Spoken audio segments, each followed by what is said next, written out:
J'ai eu des retours, par exemple, comme ça, d'apiculteurs qui me disaient moi je fais de l'apiculture depuis 25 ans, j'ai pas besoin de ces gadgets, etc. J'ai juste envie de leur dire, on ne remplace pas le travail de l'apiculteur.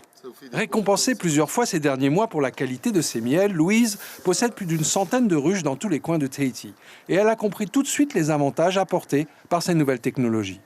Si j'arrive à contrôler à distance les ruches que j'ai dans les vallées, savoir si tout va bien, s'il n'y a pas un arbre qui est tombé dessus et tout, si les ruches elles sont pleines, je dois poser des hausses, ça me dépannerait beaucoup. Mais comment réaliser tout cela avec un petit boîtier et une balance connectée? On va mettre là parce qu'il y a du pollen et tout, ou à la rigueur là. Sur le pollen... Le capteur renseigne sur l'état de santé de la ruche et évalue sa dynamique. La balance, elle, permet d'indiquer la météo à distance et informe sur la production, prévenant par exemple des débuts de miellée.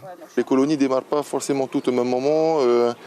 Pour peu que tu aies une colonie faible par rapport à une colonie forte. Les remontées d'informations se font toutes les heures en temps normal ou toutes les minutes en cas de nécessité. Le tout se retrouve sur l'ordinateur ou le téléphone de l'apiculteur. Le système a été testé avec succès en France, en Polynésie pour connecter des vallées perdues ou des îles des Tuamotu. Kevin a dû faire preuve de beaucoup de créativité sur le plan des transmissions de données. Donc on a développé des outils qui nous permettent de remonter donc, les données par réseau Wi-Fi, par réseau GSM, donc tout ce qui est opérateur mobile et tout, ou éventuellement directement par satellite avec des réseaux Iridium. Donc on essaie justement de développer des stratégies qui permettent d'équiper les apiculteurs, même dans les zones où il n'y a pas grand-chose, mais par contre où c'est intéressant d'installer des ruches parce qu'il y a une capacité en production, quoi.